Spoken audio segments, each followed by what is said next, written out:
Moving on to the motor, we're going to inspect all of its connection, its ports, its brushes, and I know that it has been recently re-greased. We'll clean the body of it a little bit, maybe clean up the band, although it's not bad, and make sure that the commutator is good.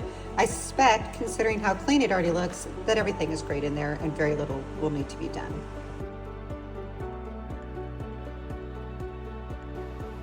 I managed to open up this motor. It was pretty tight to get it apart, and I'm glad I ended up doing it because despite my confidence that it was going to be in really good condition, the commutator's pretty dirty and this is rusty. So we're going to see what we can do to clean it up without damaging these wires. We're going to be very careful not to touch those wires at all, and clean the spindles on the armature.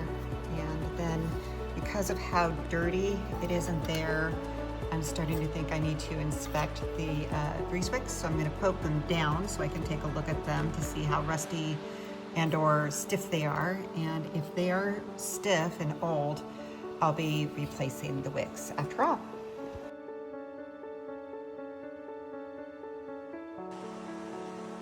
So I have finished cleaning and polishing the commutator, the armature, and as you can see, this was a very dirty motor after all.